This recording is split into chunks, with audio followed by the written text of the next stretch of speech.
So in Rayleigh, that's when you were pretty much decided to go into insurance. Yes, I was working at Wells Fargo, actually in collections and bank collections. I just knew when I was there, I was like, this cannot be it. There's no way I can do this for another 5 years, 3 years. Like, what's next? So I quit because I was in school, and I just kept thinking to myself, like, how are you going to get a job? How are you going to get experience in cyber if you have this job full time? I actually got my internship basically from my LinkedIn profile. I had the manager in the stock reach out to me. I was open for work, posting a lot of stuff that I was doing in class, just posting a lot of cybersecurity related things. That got me in the door. That got me at the cybersecurity table. What is a cloud solutions architect? It depends. At Microsoft, we have different flavors. Right. You can start off on a level 0 and you can go all the way to a 10 in terms of your technical capabilities. So my flavor is security, and within security, Office 365 security, Sentinel, and Zero Trust. Those are my babies. Are you interested in starting your career in the cloud? Well, if that's you, then I got something for you. Level Up in Tech is a comprehensive 24-week program guaranteed to help you land a high-paying role in the cloud. Some of the skills that they teach you in Level Up in Tech are server config and troubleshooting, AWS, infrastructure as code, CI/CD, scripting, containerization, and more. Level Up in Tech has helped over 800 people start their career in the cloud. So, if you're interested in the program, click the link in my bio, click under Tech Resources, and click on Start Your Cloud Career. Play through. All right, man, we ready to pod now. I got the energy up. I got the energy all the way up. All right, me too. I'm there. When we did our intro call, we were talking about TV shows and how you're pretty much a movie and a TV show buff. Yes. What's your favorite underrated TV show? So hopefully something that's not widely known that everyone talks about. I'm going to say actually Hawthorne with Jada Pinkett Smith. A lot of people haven't heard of it, but it was a big thing when it was on TV. Super old. I can't even. She was playing a head nurse in a hospital. And I want to say it went on for like 3 or 4 seasons and then it just stopped abruptly. It is one of the most underrated shows for sure. Like, I love it. I watch it at least once a year, if not more. Okay. That's cool. Like, I know for me, it's funny enough because she actually was pretty good in Gotham. Like, as much as Jada's been through social media. I was actually talking about Jada this morning before I left. But underrated show. Okay, underrated show that everybody doesn't talk about. I got 2 because one of them only lasted for a season, but it was very good. Actually, I can throw 3 in there. 1, it's old. You got to be a certain age to remember this. My Brother and Me, which they're trying to reboot right now, which we'll see how that goes. 2 would be Parenthood, Robert Townsend Parenthood. And 3 would be Shots Fired with Sanaa Lathan, and I forgot the other dude that played the other lawyer. And I haven't heard of that one. Shots Fired was only 1 season and came on Fox. And the premise of it was pretty much a white kid got killed by a cop. And then you find out there was some other cover-ups that happened where another black kid was killed. It was too real of a show and how they showed everything happening to where he was like, okay, we kind of see what's happening and why things are the way they are. So that's probably like an underrated show. I think if you sit down and watch it, like, yeah, this I can see why I didn't have a second season. Yeah. That one. And even a newer show, Our Kind of People, was pretty good. Is that on Netflix or Hulu? It should be on Hulu. I think I've seen it on Hulu. The chick she used to be a model. She's also a lawyer on Lincoln Lawyer. Brown skinned woman. I don't know her real name. She's very, very pretty. It's not Eva? No, it's not Eva. She's I don't know. I'm gonna check it out though. Yeah, it's good. It's good. But let me get us some gunshots real quick. All right. Welcome back to episode, I believe, on 106 of the Textual Talk Podcast, the #1 podcast about tech on YouTube. I'm your host, HD, and we got a lovely guest for you guys today. Her name is Destini Williams. We went to the same alma mater for grad school. She is now a cloud solutions architect for a big tech company, And like most of my guests, she has an unconventional path to getting into tech. So I figured it'd be a good time to bring her on to inspire some people that are listening to this show. But first and foremost, if you're still rocking with us right now, if you're on Apple Podcasts, go ahead and like, follow us, leave a comment, share it out. It helps us out in the podcast, rankings, everything else. And if you're on YouTube, you know what to do. Hit the like button, comment, share it out, subscribe, hit all for the bell notification icon so you'll be notified when we dropping everything. And if you want to continue to see great in-person episodes like this, go ahead and subscribe to the Patreon. Y'all get everything early. Y'all will be hearing what we was listening to before we started the pod. And y'all probably be turning up too when y'all listen to the music. But without further ado, let's welcome our guest. Destini, what's going on? What's up? Not much. It's a nice day out. Yeah. So, funny enough, like when I reached out to Destini, I was connected with her for a while. I think we've been connected a while on LinkedIn for a while. It's been a while. Honestly, it wasn't until I saw the picture with you and Jasmine. I was like, oh, Jasmine knows her. Maybe Jasmine can extend the invite. But then I was like, I'll just message her. And that's what happened. We found out we had a little bit more things that were in common. But for the people who are listening or watching right now, can you just give them a little bit about your background? Yes. So I'll start from the beginning in school. So I got my undergraduate in 2016 from Western Michigan University in criminal justice. So basically, long story short, I couldn't find a job in the field that was paying enough for me to be able to even survive. So I knew after I graduated that I would have to go back to school eventually because that degree wasn't going to do me any justice. But I worked in a lot of banking and things like that. And then I graduated, moved to North Carolina, stayed there for like 2 years. And then I got a job in Dallas at State Farm. So I moved to Richardson, stayed here. I've been here since about 2018, working at State Farm as a claims specialist. And while I was doing that, I went back to school and I participated in their tuition reimbursement. And so, you know, when you participate in tuition reimbursement with an employer, you have to essentially choose one of the fields that they have identified that they'll pay for. And so I seen cybersecurity there and I was like, oh, that sounds interesting. So I did a little bit of research on it. Probably was doing, I couldn't do the tuition reimbursement for a year. So I did research on the industry for about that year until I hit my 1 year with the company where I was eligible. So did my research and I was like, yep, I'm going to go for it. The program, Dallas that we went to, they pretty much advise that you don't have to have any experience to join the program. And so that was a key for me because I know a lot of schools I was looking at, you either had to have a computer science degree or an engineering degree to basically have taken all the prereqs that you need for that particular course. So I graduated with my master's in cybersecurity in December of 21. And I joined, I guess I'll talk about my experience there. So right before I graduated, I got an internship at Copart in their security operations center, specifically focused in on vulnerability management. So it was a really cool experience. It was my first time getting to see what life was like in a SOC. So definitely eye-opening for me. From there, I worked at AT&T in their technology development program as a technical business manager. And then from there, I started at Microsoft as a customer success manager. And then I now work there as a cloud solution architect, specifically focused in on our security products. Dope. All good. Guys, that's the interview. We're done. I'm kidding. But you laid out a lot of stuff. Yeah. But now we got to cycle back to really tug on those feeling strings a little bit and see how this journey has been for you. I wanted to know initially why criminal justice? Did you have plans to be a lawyer? Did you want to be a detective? Why criminal justice?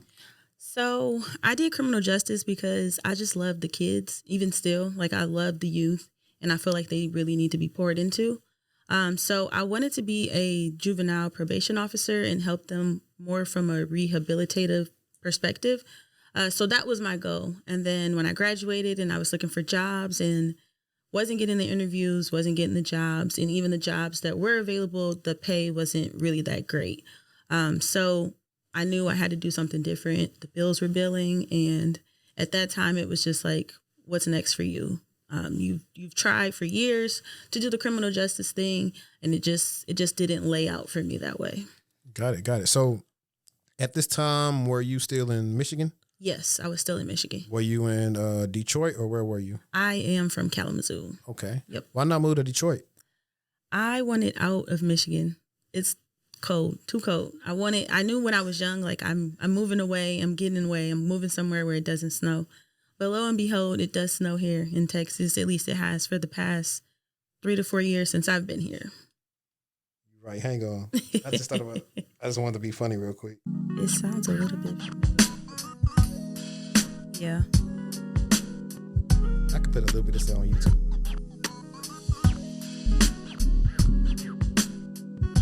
If they don't get to the song. How the fuck do we supposed to keep peace? What's all on the nigga's mind? I feel so bad for this little boy. Mason, he was like a brother. Oh my God. It's crazy that's what like Detroit got known for, that song right there. That's so funny. But no, I definitely agree with you. Just want to probably just get a change of scenery. So was there, I forget, I know I did my little homework on you.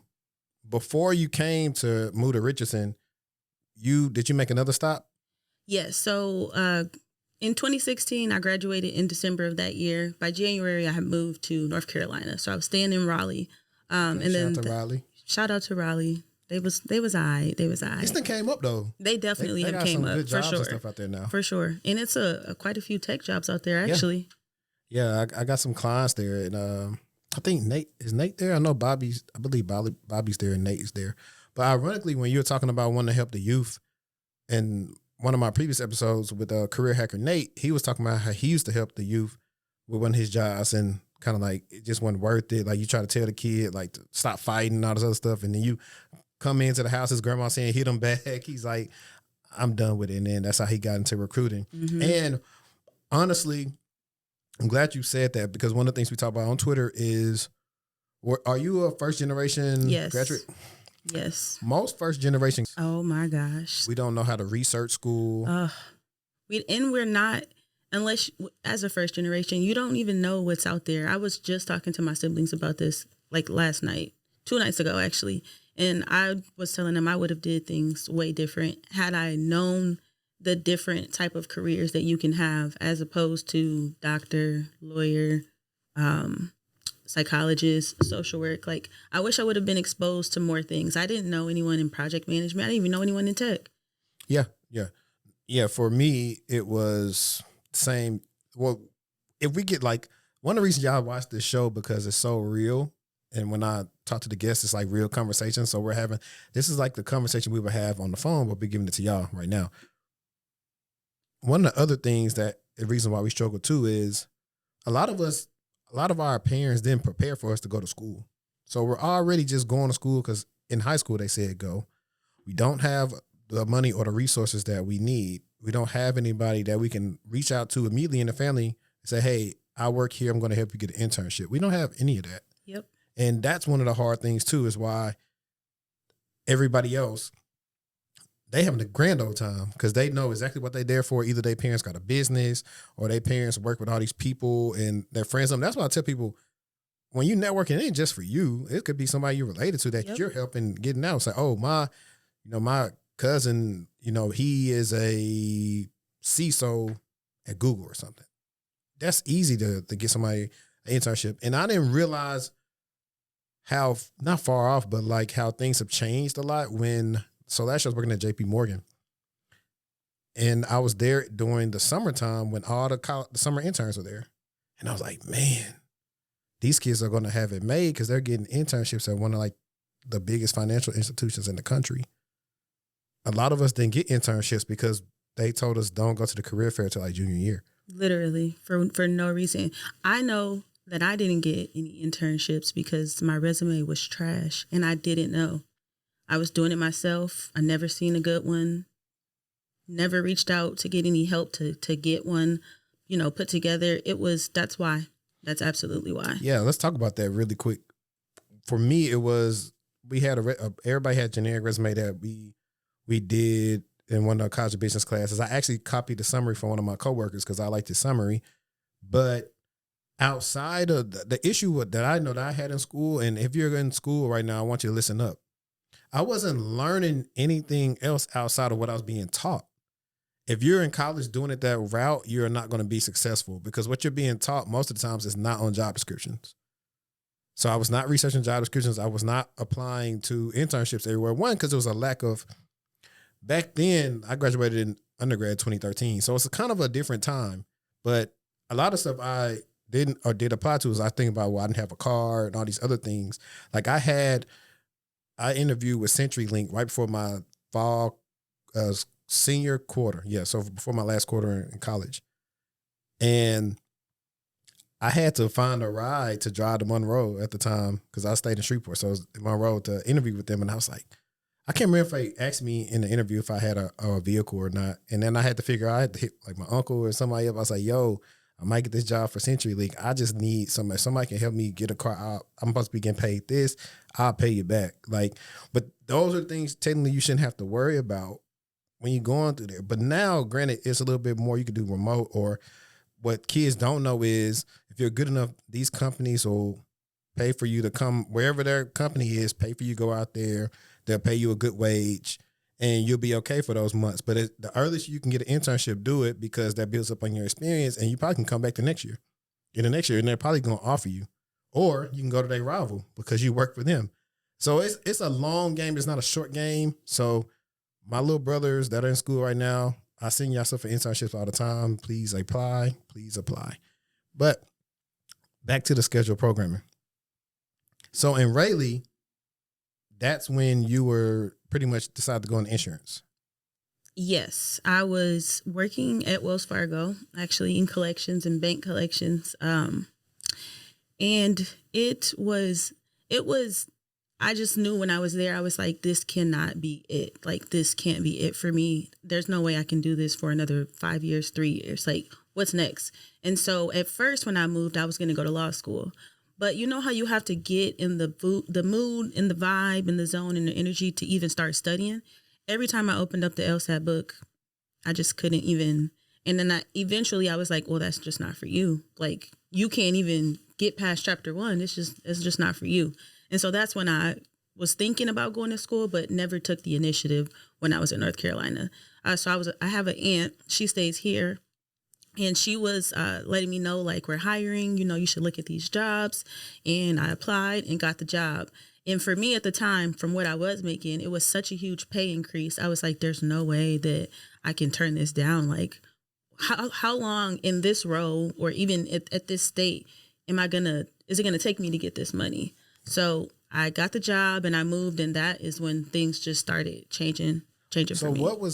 So what was claims paying back then for you to really make that jump? Like, I want to say, I can't even remember what my starting pay was. I want to say it was like 24, 25-ish, somewhere in that range, somewhere in there. No.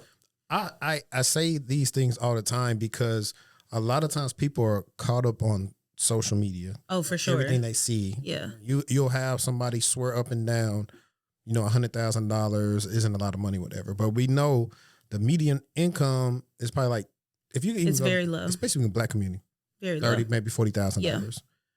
But so I want to say I was making like 65-ish, somewhere between 60 and 65. I really can't remember, but that's what I was making when I moved, and that was such an increase from what I was making before. So if it was such an increase, imagine what I was making before.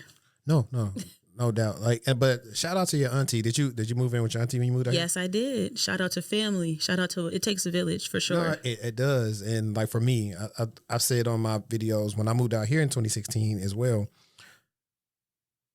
I stayed with my aunt for about 6 months. Yeah, about 6 months. Mine was about that time too. Yep. And the crazy thing was like I stayed with her. I just wanted to be able to learn some stuff and then figure out where I was going to stay and all the other stuff. Figure that out. And then by the time I moved out, that's actually when I got my first security role in 2017. So like you said, it's like kind of slow but surely. Like I said, if y'all get off the line and just live y'all life, I think y'all be better off. Y'all can't compare like y'all journeys to people who've been in their journey year 5, year 6, year 7, For 8, sure. 9, 10. Yep. Y'all can't do it. Y'all cannot do it. And if you keep on trying to, you're gonna have yourself being anxious and being depressed. So no, that's why I try to always have whatever I talk about be as realistic as possible, because I could just focus on currently right now, but I don't think I would connect with my listeners and viewers the way I do. Because everybody starts from somewhere. We didn't just, Right. I wasn't handed any of this. It was a journey for sure. Yeah, I totally agree. All right. So you were at State Farm, Yes. the State Farm. The State Farm. You know what's funny though? I applied to so many jobs at State Farm, and State Farm, I only probably had an interview for one. I was trying to move out there. Even heavy. still, I've applied for jobs there. And I was just like, wow, I forgot how tough it is. Because it really is tough to get in, for sure. The crazy thing is I had the experience, I had everything, like those people. But what I kind of gleaned from that organization, I know for a fact, in those type of technical roles I was trying to do, I think they probably had older people there. They are older, for sure, especially in the tech field. I had a mentor, and he was probably the youngest guy on the team. He was in his early 30s. Everyone else was older. Yeah, my other friend Vernon, who posted in the group chat, if y'all need a house, holla at my boy Vernon, VFJ Real Estate. But he used to work at State Farm, so he got on there first. Like we went to tech together. Then he worked at IBM in Louisiana. Then moved out here and started doing. I think he's doing some type of Java. He was doing something at first with State Farm. Then I think he moved over to doing identity and access management with like SailPoint, I believe, at State Farm. But yeah, it was the same thing. It was a lot of old people there too. And I thought back in the day, like I think they gave him like 75 to come. I think that's like the 2015. Yeah, that's what I'm saying. Like people, That was some money back then. I ain't lying. He was living good. Right. For sure. I was just telling people on my one of my posts. People try to minimize 80K jobs, 60K jobs, but never seen that money before. Exactly. You never seen it. So how can you minimize that? You don't just jump out making 100K. And that's the thing too. I got a take I'm gonna put on TikTok whenever I record. It's like a lot of y'all not finna make 100K because y'all can't even manage 50. Oh, literally Y'all 60, can't- 70. Y'all can't manage 50, and it's just you. You don't have no family or nothing, but you want to go get 100,000. You know what's crazy is people raise families on 50,000, Yeah, 60, 40. Yeah. People raising families, multiple kids in the household. yeah, definitely. And I think that's also, it depends on like where you stay. Like where I'm from, you're not gonna live a glamorous life, but 50, 60,000, you could have a house. Yep. And kids will have food and everything else, and that'll be fine. But if you move anywhere else, Exactly. it's too expensive. Even the funny thing is, like you have Shreveport, you have Bossier. So this is Shreveport, this is Bossier. You cross the bridge. Bossier is way more expensive with less population. And if you move there, you'll pay more. You're paying for like safety and better schools. Typically what you'd pay for anywhere. But like you said, that's the thing though. People just also didn't grow up. Horrible money management. Like I said, living above their means. Always. They want to keep up with everybody, have everything going nice and looking fly. I'm like, who you trying to impress? I'm telling you, and don't nobody that watch this show pay my bills. If I want to come on here in a white tee and Dickie shorts, I will. I'm messing with it. I would for real. But coming out of, so now we get into the fun stuff. You're at State Farm, and like you said, you're researching cybersecurity. I want to ask you something about the tuition reimbursement really quick, because I always tell people when it comes to tuition reimbursement, read the fine print. Yep. Because sometimes if you do it, okay, hey, you got to stay here 2 years because you got to get that money back. So how was their tuition reimbursement set up? It wasn't actually set up like that.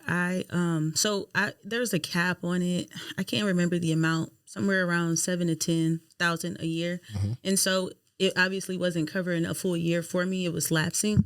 So like it'd be 1 year I get this much, the next year I get it. It was weird how it was because of my school semesters. But as long as I submitted proof of my grades that were passed above, whatever and theirs was a B, like they weren't playing any games with their tuition reimbursement. You wasn't going to school and not getting good grades. So I feel like that added stress too on top of me being absolute in a good way.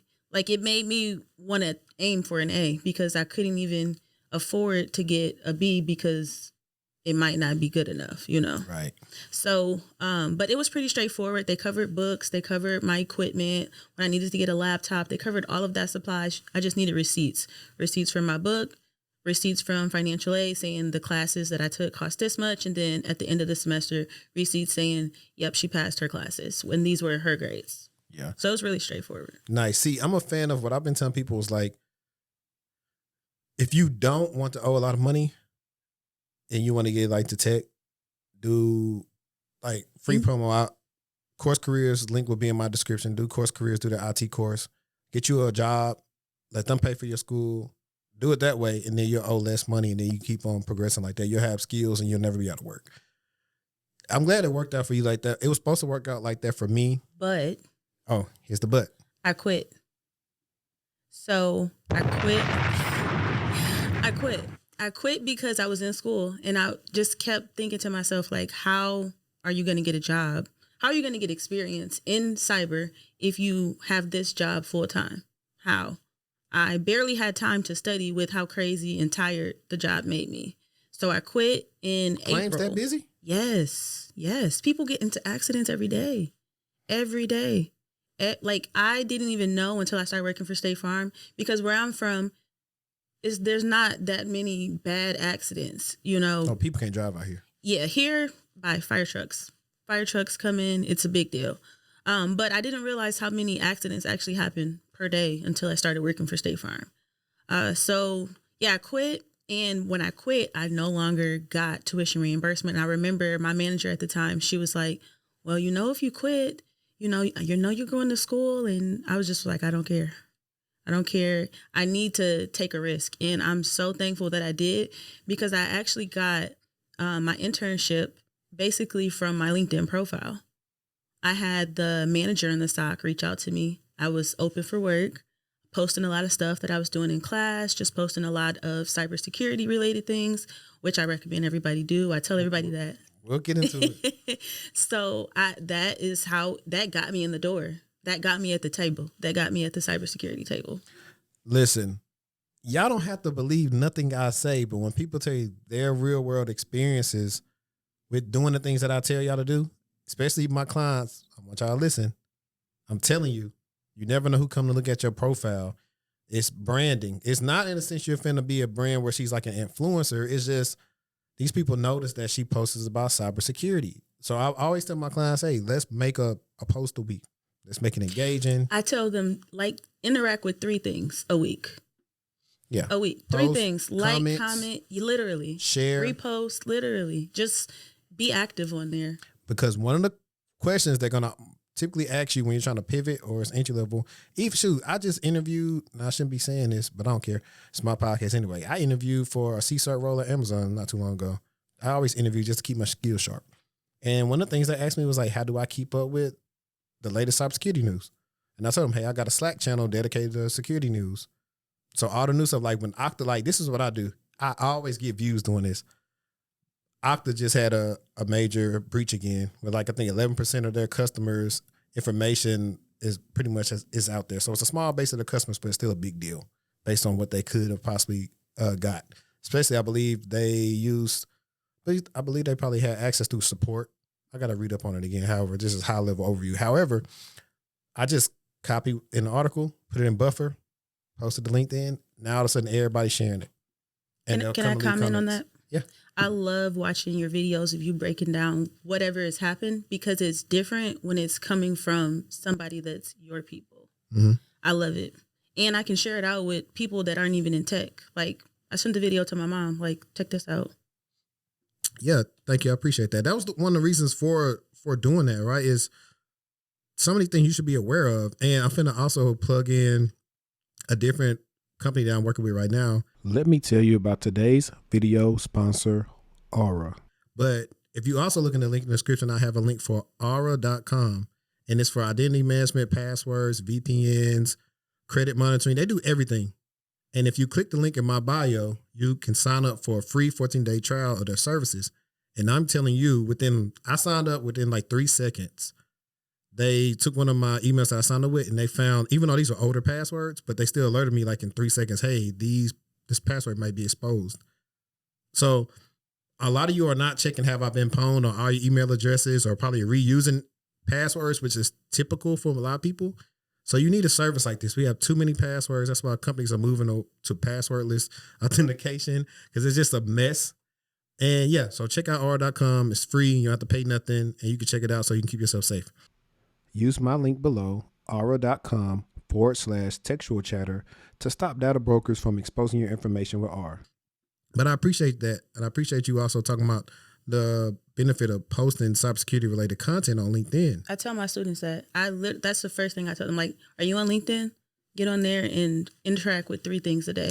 Because you're scrolling on any form of social media, most people, 80-90% of people have social media and they're on it doing something. You can be on it being more productive, that's doing something that could benefit you long term. I tell them that. They still don't do it. And I still tell them. Tell me about, I thought about when you said get on like LinkedIn, that could be a sound. You know that sound that go on TikTok? You got to get on your Zoom. No, for real. You need to get on your LinkedIn. Yeah, I think that could be a sound. But let's talk about, because I don't, and granted, I do see people like we have interns or apprentices that sometimes they work with us in the SOC and IR, but they don't get to perform the IR capabilities that I have. Me and a couple of my other guys, like we've worked in SOCs like for years. And we are the people that try to dispel the notion that unless it's like a MSS SOC where you're just routing tickets, we are trying to dispel the notion that it's like meant for entry level people. Absolutely not. No. And I want you to talk about your experience coming from a whole different industry and doing an internship in a SOC. How was that like for you? Intimidating. Super imposter syndrome times 10. Like I was like, wow. Like, first of all, that was the hardest interview I've ever done in my life. They picked apart my resume. I mean, what's the difference between this and this? When do you use this? Like, if it was on my resume and I couldn't speak to it, they would have known, which is why I don't recommend lying on your resume. Don't do it, because you're going to get in that interview and probably make a fool of yourself. So I'm happy that I was honest about it. And I'm happy that I actually went through and touched up on these assignments where I used these tools that I'm mentioning that I can bring into the interview. But I was the most entry level person in the entire SOC. Everyone else had years in the game. They were scripting. They were doing all type of stuff that I hadn't even been really exposed to past labs. It may be me doing something on TryHackMe. But it wasn't, I was nervous. I was super nervous. I felt like, and my manager, he wasn't like down my neck. So a lot of stuff I had to figure out, like simple stuff. Yeah. I mean, it'd be like that sometimes. Yeah. For me, my first job at McAfee didn't learn squat. Right? I thought I didn't learn anything until I left. You learned what not to do. I learned what I didn't want to do.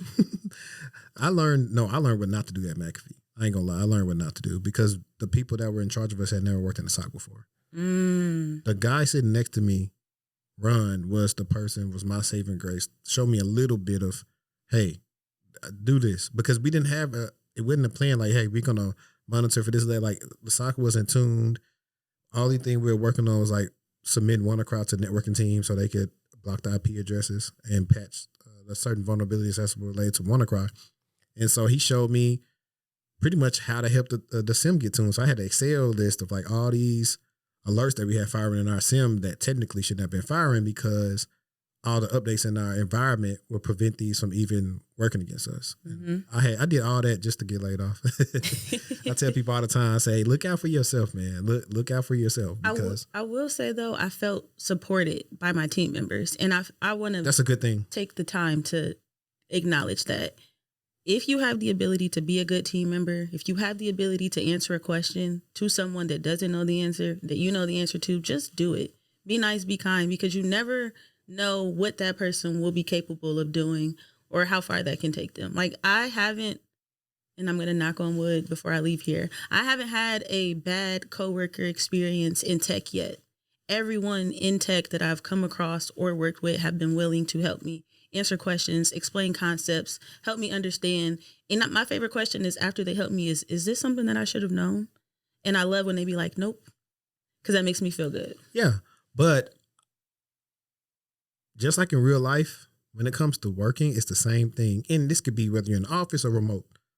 Energy Yes. Your energy about yourself, how you are, how you present yourself to people is most of the time what you're going to get. Mm-hmm. If you come off as a know-it-all or this person that doesn't smile on the camera, now maybe you could have like some type of thing going on where you don't smile, just don't be on camera at all. I put my avatar on Teams on every day. I hate being on camera for no reason. But if you don't kind of know how to like assimilate and ingratiate yourself with everyone, you'll probably run into that. Yep. Or sometimes you are killing it and maybe the other people don't like you. They're jealous. You have a whole bunch of politic things that are coming into.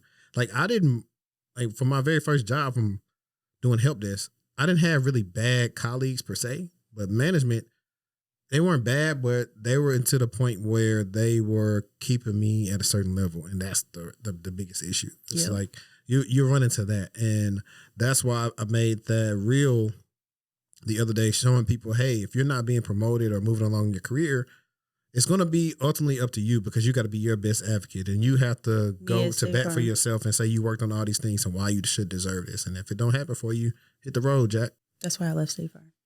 Yeah. Yep. I could definitely understand that. I know for me, like I had it all planned out. Like I was working at Income.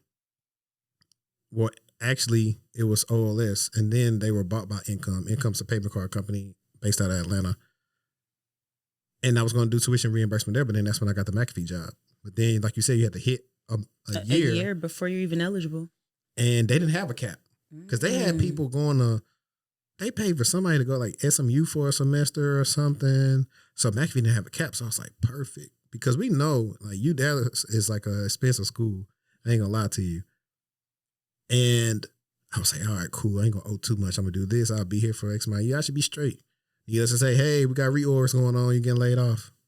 I was like, but at the same time, just like you, so I did a little bit of schooling when I wasn't working. So I got laid off in pretty much the beginning of 2018. And then I didn't start back working again until June. So I did like a semester where I only focused on like school, working out and trying to interview. And the good thing though of going through, so for me, I did the Masters of IT, so technology management. But I did know that I was going to be all right because some of them in the course didn't have any type of working world experience. I did. So it made a lot of classes easier. See, and I'm opposite. I was in the classes struggling, like calling my mom, like, I don't know who I thought I was choosing this as a degree.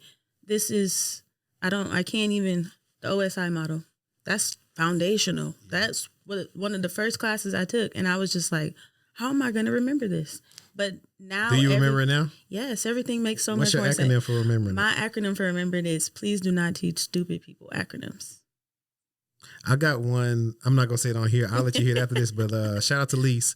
Lise not in the group, but she's in the group. She got an Android, so I didn't put her in the group because it's going to break our group. She has a funny one that I'll show you on my. Matter of fact, if you watch this right now, if you want to pause it, you can go on YouTube and type in textual chatter OSI model, and you'll hear what Lisa tells you to remember the OSI model. It's hilarious. But the reason why I like master's programs over bachelor's is because I feel masters are more applicable. Well, I messed that up. More practical to real world scenarios. Absolutely. It's not as much theory as you get in bachelor's where it's like more high level. Oh, here's this. No, like a lot of times, like our projects we worked on is like actual project. Hey, how are we going to convince the head of this? The CISO. You are the CISO. Yeah. What would you do in this situation? Yes. And I remember, that's why you have to just put your head, like back then, it wasn't really any tech influencers. So back then, I'm just enjoying my journey. Driving at the time, I stayed North Dallas. So I stayed close to Carrollton at the time. So I remember a couple of Saturdays, us meeting at the College of Business in U Dallas, my group doing work. I remember that. I remember coming in at nighttime. So all the things that you did is like, okay, it's led to you getting to a certain point. But if you're not trying to focus on the present and worrying about everything else, you're going to be miserable. Yep. And that's what made it worth it. Because I graduated December 1st, 2018. Yeah. 2018. No, I had, like I said, a good experience. I was mad. Like one of my professors I had, like the hardest but best professor that I had, she had ended up, I think, retiring, but she was pretty cool. I think she might have been. I don't know. She might have been there when you was there. She might have been gone already. I had Professor Conger. No, doesn't ring a bell. She didn't. So she didn't teach the cyber stuff, but people knew who she was. Because when I did that, you probably should do one for them. The Cyber Club. Yeah, my homeboy Matt, he's over the Cyber Club. Yeah. Yep. Yeah, he's the one that reached out to me, and we had a little joke talking about like we were cousins because we got the same last name. But no, you should definitely do a presentation to them. Yeah, that'd be dope.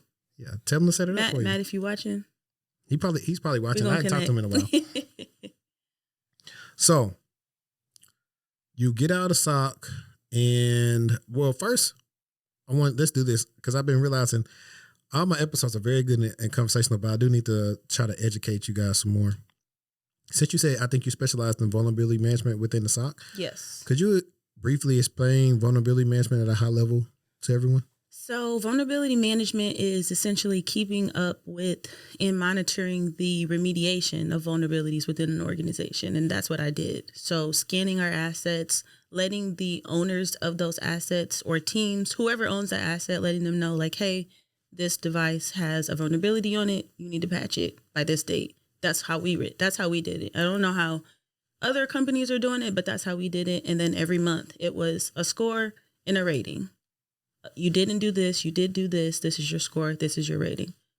And, people don't like SOC team members. They don't want to patch. They want you to accept that business risk on that device. They don't want to buy a new server. They don't want to patch it because it's going to break this. They have a million reasons why they don't want to remediate the vulnerabilities. So learning how to navigate dealing with team members who are resistant was something that I felt like made me stronger.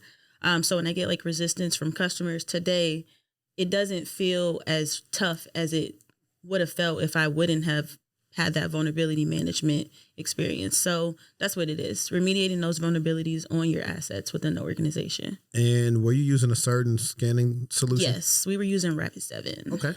Shout out to Rapid7.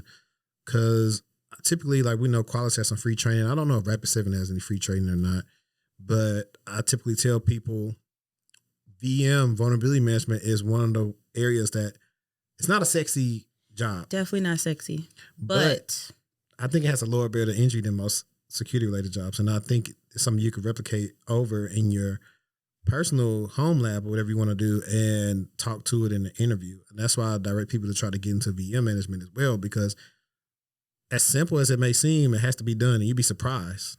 it has to be done. Like literally when something new comes out, anything, a new CVE, you need to check. You need to check the next day. Yeah. Or that day, depending on how your SOC is ran. You need to check to see how many assets you have to have it on there. Because if you don't, and it's already running dormant in the wild, then you're setting your organization up. So it is a really good role. You can gain a lot of experience from it. I know a lot of people think of SOC and they think of incident response. It's more to the SOC than just incident response. Yeah. And basically how you got to segment it out. Yep. It's definitely, we got some of those talks coming up. We might do that next week.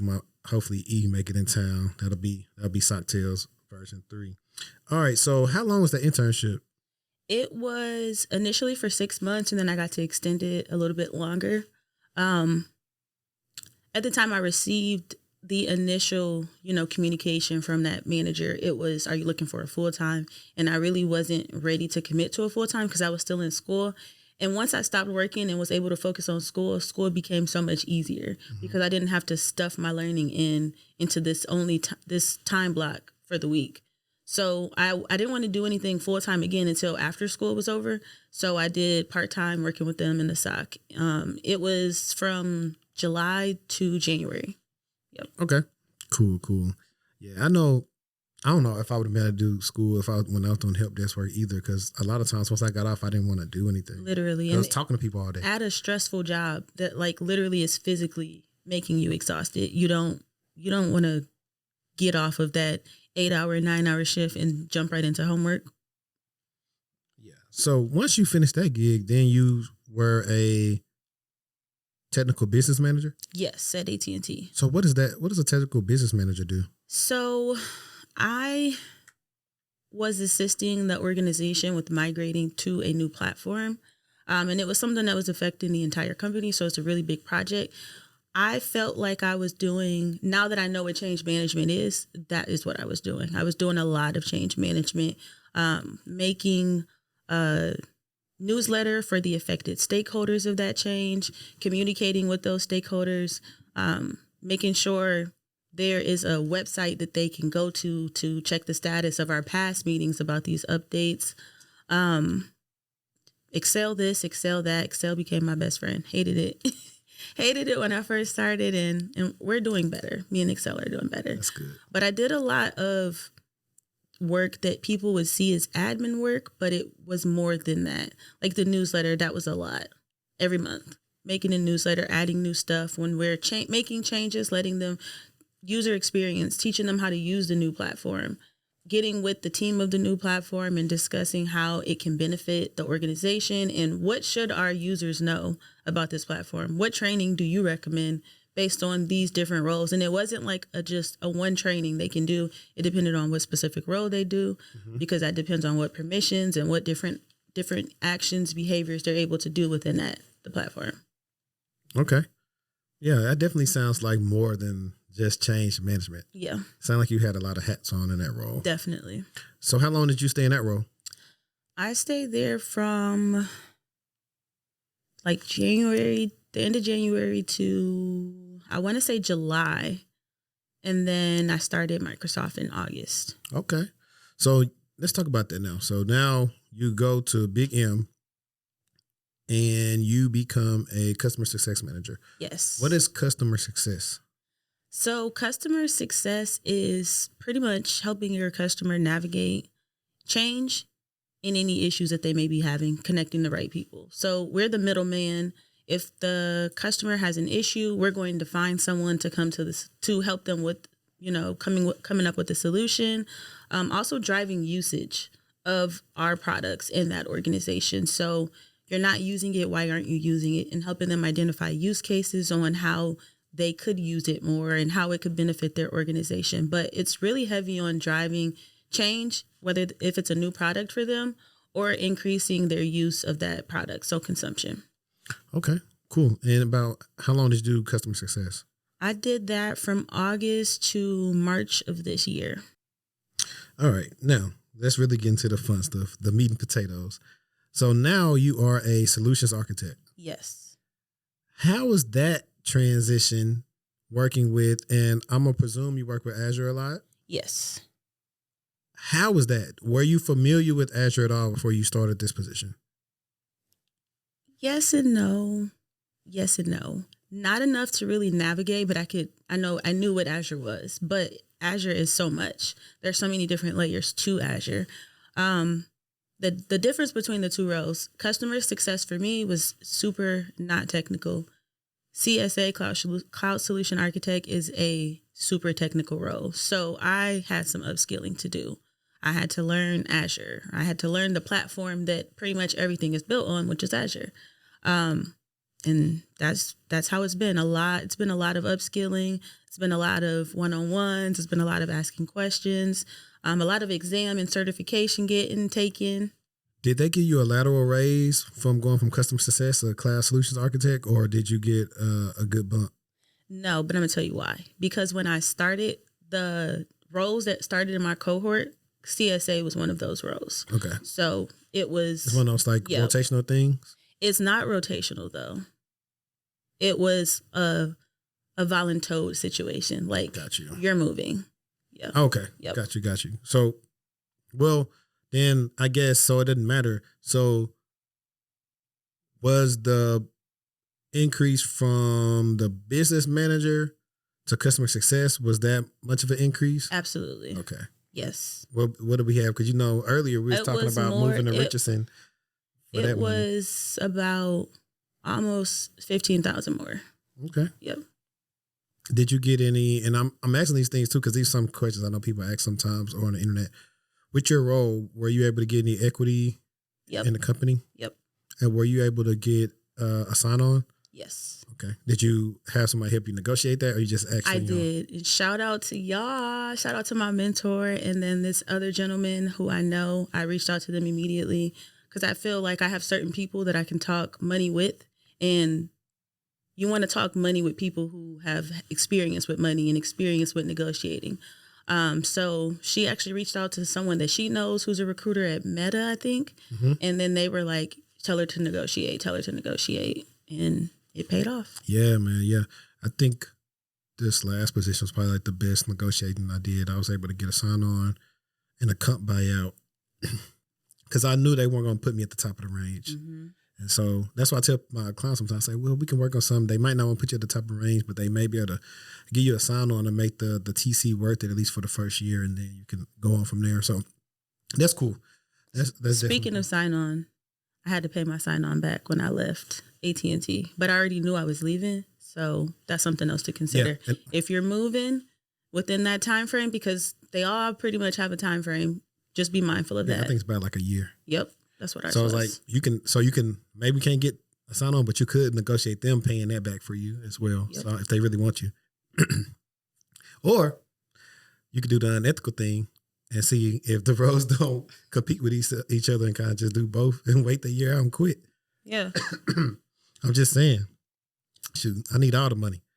But now, even though we said in so many times, I know you said it kind of was like technical, what is a cloud solutions architect? It depends. I know that is a really rough answer, but it really depends. At Microsoft, we have different flavors. Right. That's what I'm saying. Because I tell people sometimes a cloud solutions architect may not be as, it's technical, but sometimes not super technical. Exactly. But you can start off on a level 0 and you can go all the way to a 10 in terms of your technical capabilities. We have different flavors at Microsoft. So my flavor is security, and within security, Office 365 security, Sentinel, and Zero Trust. Those are my babies. Those are money makers right there. Like so no lie.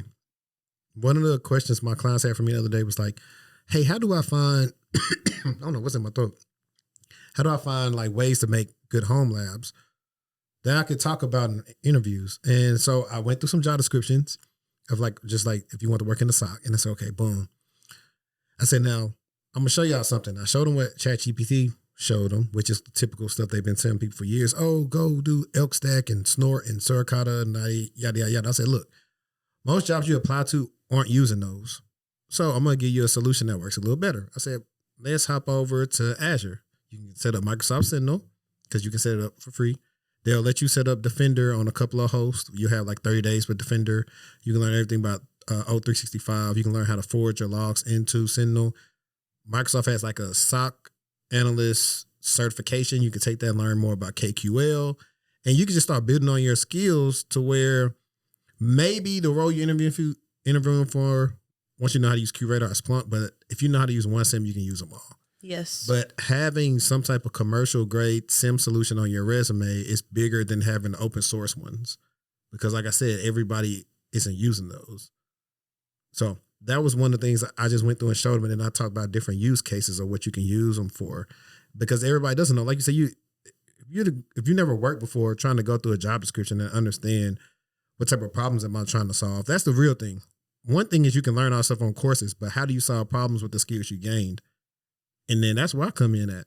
I can either tell you different things you can look into. You can listen to different things to figure out, oh, hey, what are the common problems SOCs run into? So I said, now you can tell me in the interview, yeah, I set up all these rules out of the box and then I tuned them because I wanted to adjust for alert fatigue and false positives. I constantly looked at, threat intel feeds for new CVEs. All the different things that we do now, but we have different things to do. You can do it on a micro scale. And just because you don't know everything, what you've been trying to do on your own, sometimes hiring managers can't coach effort. They got people that have the capability there that just do the bare minimum just to get by, which is cool because sometimes that's where people are at in life. But then you got people where in certain companies it's hard to fire people. So they just do whatever and just dare you to fire them. And you would just love to get some new energy in there because one or two things happen. They're going to show everybody up and make them get better, or they're going to quit. And that's one of the reasons why I used to always try to get women on our SOC team, because I had a couple of analysts when I was working at Optus that like I knew they could do it, but they didn't put forth the effort, and I wanted them to get showed up so they would go ahead and get on it like they were supposed to. but I ended up leaving before they could ever get a woman on the team. Unfortunately, what's a day in the life of a solutions architect? And don't be funny. Use your TikTok voice. Do you go to like, and let's be funnier. Let's do a typical day of a solutions architect when you go into the urban office. Okay. So a day in the life. So I don't go into office to work with customers because I need my monitors and I have like my screen. I need my setup. How many you got? I only have 2 plus my laptop now, but I really need a third. How big are they? 22. I would say. But my desk is only 38 inches. So yeah, it's the perfect size desk. But I finally upgraded my life and I got my monitors like they are in the office. Oh, so you got like a monster arm? Yep. I was going to say, you probably say, so I got 2 desks. My desk I shoot content on, I have a 27-inch monitor. And then my other desk that I do a lot of work from, and that's the standing desk, I have, I think, a 134-inch on there. That's which is more than enough for me. Yeah. Because I have now my new gaming setup on that one. That's also my lab device and everything now. And then also I just have it plugged into my work, my docking station for my work laptop. So whenever I want to switch back and forth, that's what I do.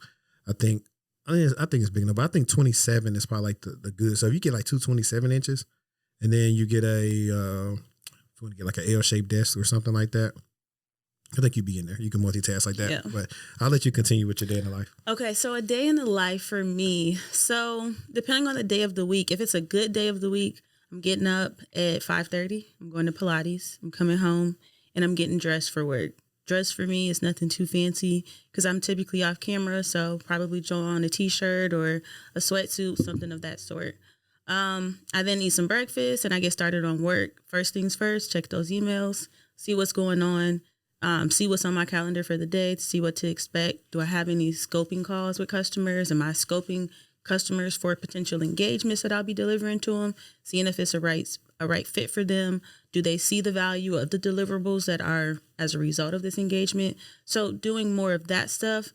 And then you also have if I'm actually delivering. So if I'm actually delivering, meaning me and the customer are engaged in a conversation all day, whether that be an assessment or whatever it is, we're on the phone all day.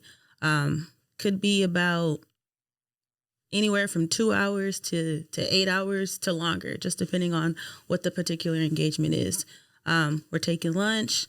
I try to laugh with my customers a lot. Honestly, it just helps lighten the mood on the call and they can feel that I'm a human.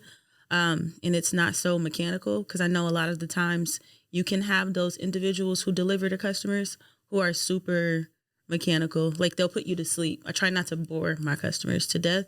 So I try to throw different things in there. A lot of the things I like to present to my customers are like financial impacts of not having something implemented. I'm like, well, look at this. So-and-so didn't have this, and this is how they got there. Or pulling up a lot of the reports that we have available. Like I like to pull data from the DBR report with Verizon, where they talk about what's happened this past year, what trends are in the tech industry. So I like to pull stuff out of there, like when it comes to phishing, because that is, number one. It's the easiest way. Yeah. So depending on the day, I may or may not take lunch, and then I move on to the next job. Okay. So let me ask you this. When you're working with the customers, are you interacting with their engineers or your team's engineers? Like who's setting up what in their environment? I am interacting with their engineers. So okay. I'm either going to be helping them deploy something or I'm going to be assessing their environment and telling them how they can make it better.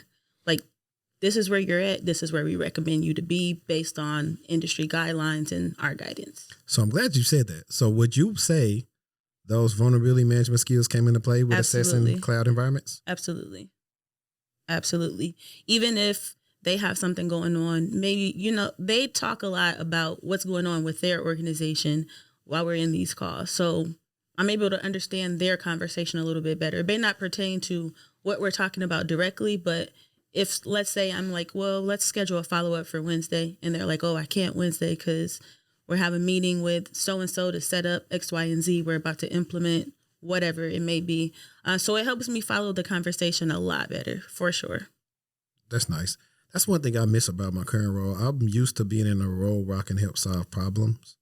And I feel like that's where my value lies, to where I can actually solve issues, whether there's different teams or different lines of business. I like to do that. That's fun because it's always a different problem. It should be a solution for everything. Now, when it get implemented and how it gets implemented is pretty much down. That's the different story. But that's definitely fun. So, on a foundational level, what skills would you say someone would need if they wanted to be a cloud solutions architect? I guess it would cloud specific. Dive into a cloud. And then before you get on that spiel, I want to ask you something real quick, because I'm of the stance, like you say, dive into one of the big three. Yes.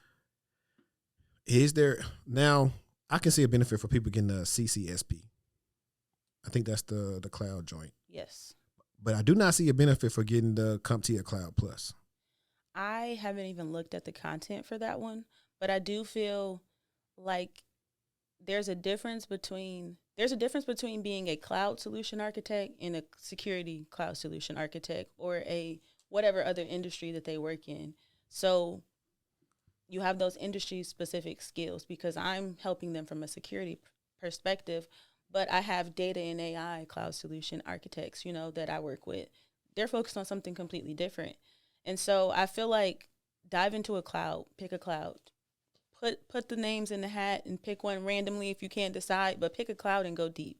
Go deep on learning a particular area.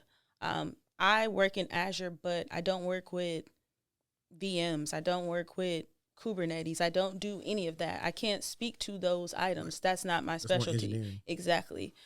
So I would say pick a cloud and then pick an area that is interesting to you in that cloud. Don't pick an area because it sounds interesting. If you're not actually interested in that component of the cloud, it's not going to make the learning journey easy for you. You're going to struggle more than you're already going to struggle because it's something new. Pick a cloud, go deep, and pick a specified area to focus on within that cloud. Yeah. Or product. Right. And when you say that, that's the reason why I tell people when they're trying to get into the cloud, I don't want them to rush out and get so many different certifications. But I say, hey, get that foundational, either the practitioner or the AZ900 or whatever the Google's entry-level one is, because it's going to introduce you to all the services that they pretty much use. And that's where you can figure out maybe what you want to specialize in cloud-wise. Yeah. And that's the whole reasoning for that. Would you also say that they should have some foundational understanding of maybe like IT, networking? Yes. Anything else like foundational level? The only reason, it's possible if you don't, but the only reason that I say yes is because it makes everything make so much more sense. I took the A+ course. I did an A+ boot camp, but I dropped out because I was like, this is not what I want to do. And I did Security Plus right after that. But learning that A+ material, I'm 10 steps ahead of the game. I can understand conversation from different perspectives and levels. I'm not just only boom in security. I can understand what's going on with that router, what's going on with that switch, what's going on with your computer. Oh, so-and-so's happening. That could be a RAM issue. Like, I'm able to understand different things. I definitely recommend it. Yeah, that's why I would tell people to get the IT course from Course Careers, because if you get a regular IT gig first, you'll be good. And I'm seeing a trend of less and less entry level type of cyber roles, and like you need to have some type of foundation of some type of skill set, really from databases. Yep. Where you're doing networking, IT ops, whatever you're doing, you have some foundational level skill so that you can go over and have some type of value in cyber. If not, it's going to be hard for you, or you'll be trying to interview for a long, long time. So that's definitely one of the things that I agree with as well. It's like, I tell people you don't have to do the A+. Like, you just know the material is cool. Same thing with Network Plus. You don't have to get Network Plus if you don't want to, but yeah, I tell them just know networking material. But if you do want to get a networking cert, I would prefer you go CCNA versus doing Network Plus. I feel like I always tell people that Security Plus is a good starter if you want to work in cyber, because it covers mostly all things cyber. Especially like if you're focused, if you want to work in a SOC, Security Plus would be a good entry level cert, because if you don't have any background, it's going to teach you those foundational skills that foundational knowledge that you need to have to move on to the bigger certification. Yeah, I agree. Like my first certification was Security Plus, but I already had an understanding of From school? IT. Same. I already understand the IT, and then I had took this networking class where we actually had to build out a network environment for a 3-story building, which in turn actually ended up being our College of Business was 3 floors. What? That's Yeah, dope. so Yeah. I That was learned my some- first one too. Yeah. The crazy thing is, like, I go back in time, was like, I could have got an internship. I could have talked about that project more in depthly. Actually, I couldn't. And that might be one of, when I started going live, one of the funny things I started talking about, like things I experienced in school. That's funny. I was gonna say, why wouldn't you highlight that? I didn't know. The only thing, Because you don't know that, and I tell my students now that I teach in class that write down this stuff that you're doing so that you. I go back and look at my assignments from 2 years ago, and I'm like, wow, I did that. yeah, like I had, the only thing I highlighted was the capstone. I definitely highlighted our. But see, capstone. I didn't do it. So this is why my resume was bad. I had my name, my summary, skills, course related work. What I should have had was the skills and then projects. So That's what I added, and that's when I started getting hits. That's when I got my interview at Microsoft, was when I added my projects, because I felt like it was like, okay, you got your master's, so what? Yeah, Literally, show and so don't what? tell. Yeah, and so I went through my syllabus and all the big projects that were cyber focused or security focused. I went through and pulled them all and did a summary of it. Acted as a CISO and prepared a organizational strategic plan. Like, that's a big deal. Yeah. That's something that you absolutely should be talking about. The only reason I didn't go in depth with my master's things because I was already working. But if I needed to, I can go back in time. Hey, whatever role we did was like my first time doing a statement of work. Mm-hmm. I learned a lot of stuff like in that class. So I tell people, like, I love masters. I love that class. It was hard because we were like on 2 different sides of I think the country, but we was having to figure it out, doing the stuff through Google Drive and delegating work, things you do in at work. real life. Yeah. So now this was a fun question I had for you. At a high level, could you discuss a problem you had to solve at work and how did you overcome it? Go ahead, give us that good start method. Situation task. I would say the first big challenge I had since getting a quote unquote big girl job was doing a business review. Oh, that even the word sounded intimidating to me. And then once my manager was explaining like what we needed to do, explain how you're going to help bring this in for the company based on what you've been assigned, pretty much is what it is. And so I had not the slightest idea of how even to start that process.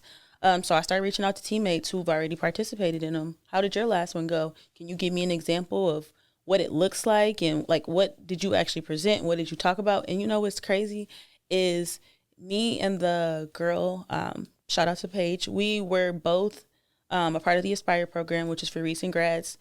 We did it so good that we received recognition from our manager's manager. She was so impressed with how great we did because we kept it short and sweet. We hit the points exactly that what needed to be hit, whereas other people were going way left off with their review. Ours was short, sweet, simple, so good that she was impressed. And that was our first time doing it. Nice. Yeah, I know for me, and that's why it's fun to just do different things. At JP Morgan, I was in a different type of position I've never been in. It required me to set up these different meetings and figure out, hey, what do we actually do and who does this and how to reach out to them. Is there a about draft? that. Where's the documentation? Which is one of the big ones that we always talk about. Like, I made a joke. My cousin was in our group chat the other day saying they got a new client or something at work and he was doing training. I was like, training? What's that? I was like, I ain't been trained in so long. Pause. But I hadn't seen any training in a while. And I was like, y'all lucky. We tell people that all the time. Say, as you start, well, based on the company you go to, but as you start to make more and more money, they paying you. Sometimes They the 6 expect you figures to that know. don't start with a 1, they want you to, when they mean hit the ground running, that's the level you're supposed to be at. So I be wanting y'all to know, when y'all really want the money that comes responsibility, hit the ground running, really mean, hey, 1-2 weeks, you might be got on board the first week. The second week, you probably just shadow some people. And now the third week, they really expecting you, hey, get to work. And you should know this. That's the thing. So don't lie. Just be honest. So what are like 3 things that you believe have helped you in your career so far? Networking, number 1. Point blank, period. I think having a good support system, and then also just being the type of person that I am. Like I'm the type of person that when they say they're going to do something, they're going to do it. If I say I'm going to do it, I'm going to do it.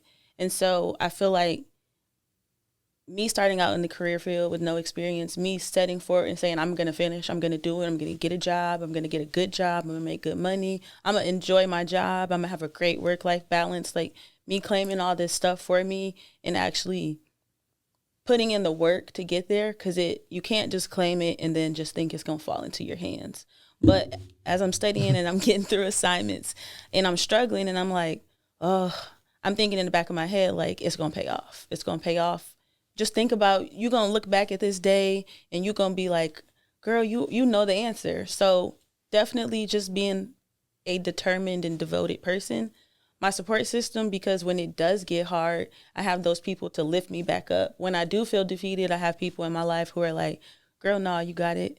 You done did X, Y, and Z. You can do this. This is nothing. So I love my cheerleaders, my people who I call on when I'm having a bad day to bring my spirits back up so I can stay back focused on the goal. I have tunnel vision. I'm a tunnel vision person.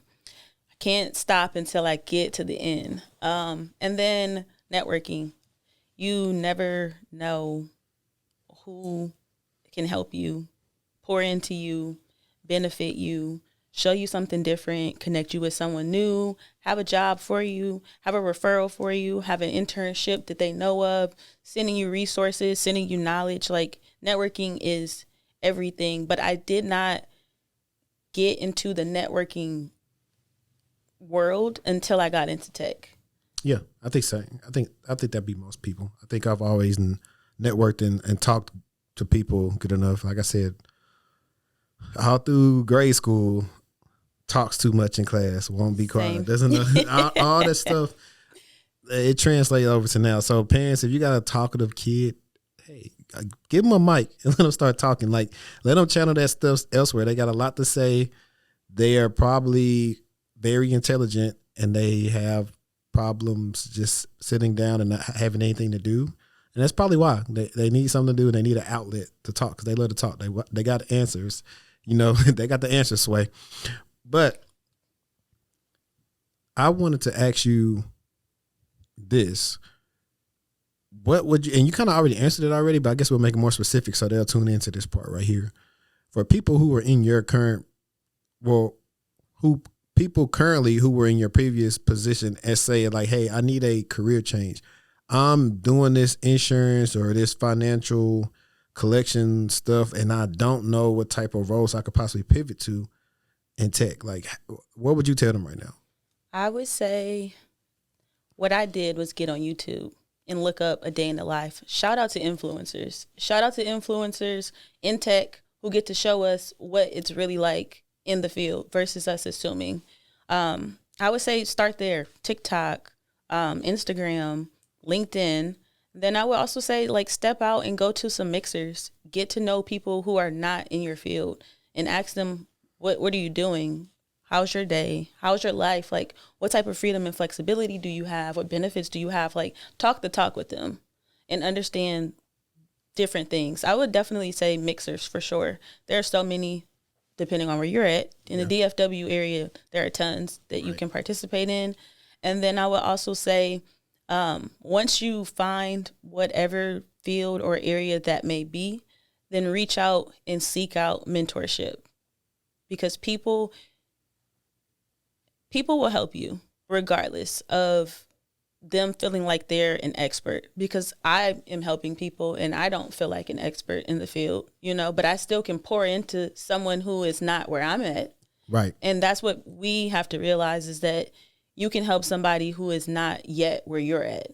You can still pour into them. Funny that you say that. I was having a conversation with a young lady on LinkedIn and she's like, I'm shocked you've been responding to me in the messages. Like, you're just so personable. I was like, I'm I'm a regular guy. I typically respond to everybody as long as you're not talking foolishness like in my messages and you need help with something.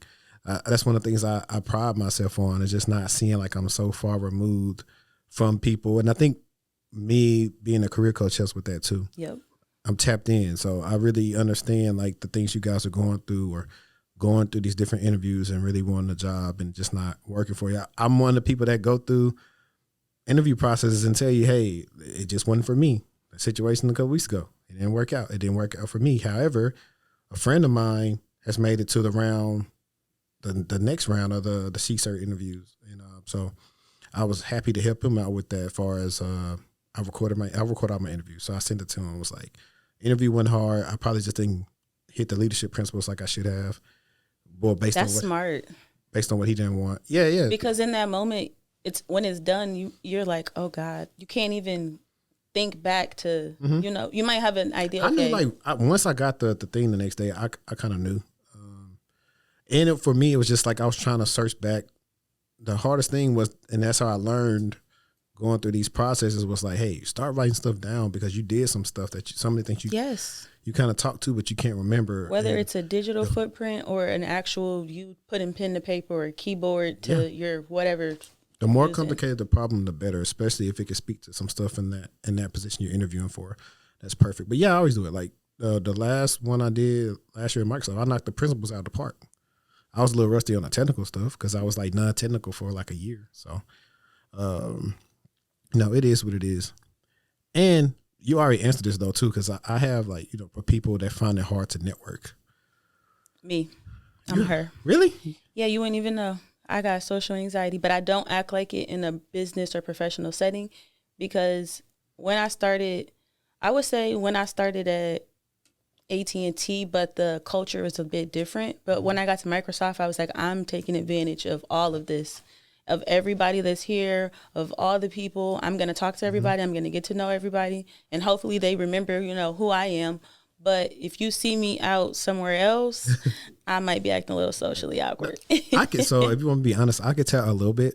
Not necessarily like you're anxious, but I could tell like a little nervousness. I know? Because you and my friend Marquise did the same thing when I was on the podcast. He was doing this. Yes. when I see somebody do that, I was like, yeah, it's cool. It's all right, man. But once I warm up, I'm good. But I feel like once you push yourself outside of that shell, it becomes a lot easier when you're having those social encounters. Like now, if somebody asks me what I do, I can tell you what I do. Before, I used to be like, I didn't have the words, but because I'm talking to people and networking so much, I can tell you real quick, I'm a cost solution architect. I help customers do blah, blah, blah, focus on blah, blah, blah. Like your elevator pitch. Yeah, I can spit it out. 60 seconds. Yep. Now, it's funny, though. Ironically, I've always been like a talkative person. People have always gravitated to me in some sort of manner. However, I didn't used to be that outgoing.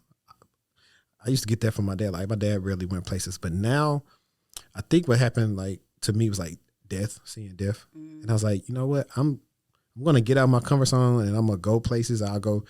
When I moved out here, I became the person that would go anywhere solo. Same. Same. I never used to be on the solo tip really, but yes, absolutely. Anywhere. Yeah. Except for a mixer. I'm not going alone. Unless I know somebody else that's going. Right. I forgot to ask you this in the middle of the pod, but I think it'd be pretty funny. I love asking this question. I remember you mentioned your mom earlier. Mm-hmm. How would your mom describe what you do for work? She wouldn't even be able to describe it. All she would say was, girl, she work at Microsoft. Something technical. That's probably it. Do they do you like they do me? Like anything computer related? My grandma. Oh my gosh. My grandma, for sure. And it's like she could call my mom. My mom stays super close to her. She could call her and ask her questions, but she'll call me. And it'll stress me out because I'm like, well, share your screen, flip the camera. That's what I'm telling her. Can you flip the camera so I can see? Look at the back of the router. That's me and my aunt. Yeah. When she calls me, I say, well, auntie, call me on Duo. Let me see how I can help you. Well, my grandma, she doesn't have one of the phones that do that, but she's pretty smart. But I don't know if she looks at it on her computer, but she's always getting the fake Microsoft things, trying to say call her, but she's smart. Literally, my grandma, and I'm telling her, like, there's no way you can fall for phishing and your granddaughter has a degree in cyber. There's no way, like, There's no way. She always calls me. She said, well, I unplugged my computer and the router. I was like, good. They can't do nothing then. Yeah. You're not on the internet. She knows something. Yeah, because she done gone through it like plenty of times before. Because like that's how they get you. Like they make And I was just gonna say, the older that they get, the more people are Acceptable. targeting them for sure. Yeah, because you don't know, like, if you don't know anything about this, you don't know that Microsoft is not hitting you up saying, hey, your IP address been compromised. We need to give you another one. Yep. And these people are over there like scamming. That's why, shout out to Scammer Payback. They be killing it. You ever watch Scammer Payback on YouTube? Yes. They be killing them people, man. I like to play with them when they call me. Or like if they do like the little auto insurance scam. Hey, your warranty is out. Oh, they answer the phone. Hello, hey, yeah, I got what kind of car you got? I got a Lamborghini. Click. I was like, or sometimes I say, you called me. What kind of car I got? You supposed to know. Yep. Because if Geico called me, they know what kind of car I got. And if in doubt, hang up and call back. Get somebody else. Like, Yep. if I had like, that's one of the things I want to do one day too, is like my own version of that. See how much we can get along with them. Like I had a coworker. He knew how to speak. What's it, Hindi? Whatever it is. And he spoke that to the guy. One time he called the phone, so I put on speaker, and he was speaking to him. He was like, yeah, the dude said he's just doing it because he's trying to pay for school and all this other stuff. Gosh. Like it was hilarious. But I was like, they have like crazy, like a whole call center, like those people, like, and I love when they pull up the video of them. Like when they get the surveillance and they're like, we're watching you right now. And you can see them scramming through the office looking to see where the cameras are and how they're watching them. Not that smart. I can't wait till I get like a little voice changer, so every time they call me, I can sound like Liam Neeson on the phone. Yes, from Taken. Yeah. I'm going to find you. That's why I said, like, I don't think he ever saw my podcast, but there was an episode a while back with me and Eric, and we were saying he should be on retainer for Mandiant and everyone else. Like, when the hackers come in, like, his voice should be a trademark of when they send people. Or a miter. Yeah. Well, I was just saying all the firms that they bring in to help with these big breaches, and when you're communicating with the attackers, saying, we will find you. Mm-hmm. Speaking of, and I guess I could, you don't have to divulge too much, but I just thought about this. I know your company actually went through something a couple of months ago where they kind of had the stuff where they said like the Chinese state actors got the Azure keys or some crap like that.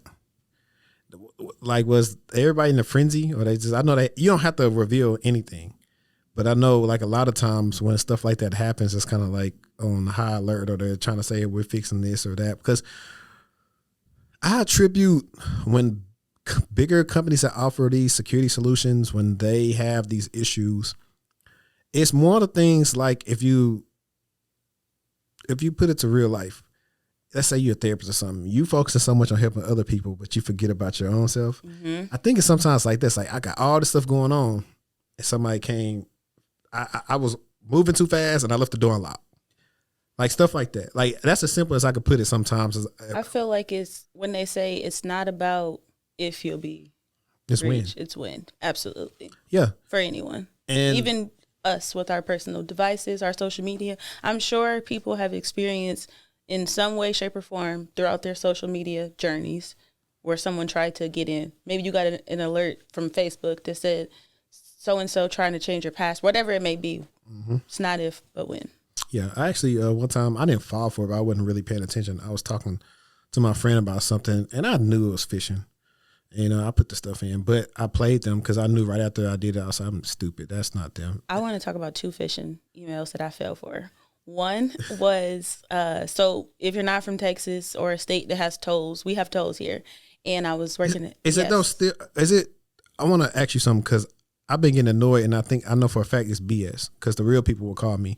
They will send a letter, for sure. Right. I've been getting these fake text messages telling me some, hey, you got a son with the toll authority or something. That's definitely some scam. I know Spam. it is. Yep, absolutely. I was like, they would never text you. I was like, first of all, every time my balance get low, they take their 40 out automatically. Yep. Or they're going to send you a letter, for sure. They're going to send a letter. But it was a phishing campaign going on at the company, and the email was like, your toll balance is negative. Something about it's about to go to collections. And I'm freaking out because I had just moved here and I knew we had tolls, but I didn't even, they preyed upon that emotion in me. Mm-hmm. And I clicked on it and it was like, dun, dun, dun, go take this course. And then the second that's how they did y'all there. That's pretty cool. And the second time, I was in the SOC.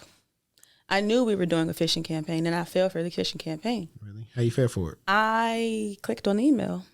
I don't even remember what the scenario was, but as soon as I clicked on it, I was so embarrassed. I was like, oh my God, my name's going to be on the list. Like, I can go to the ticket and see my name. Like, mortifying.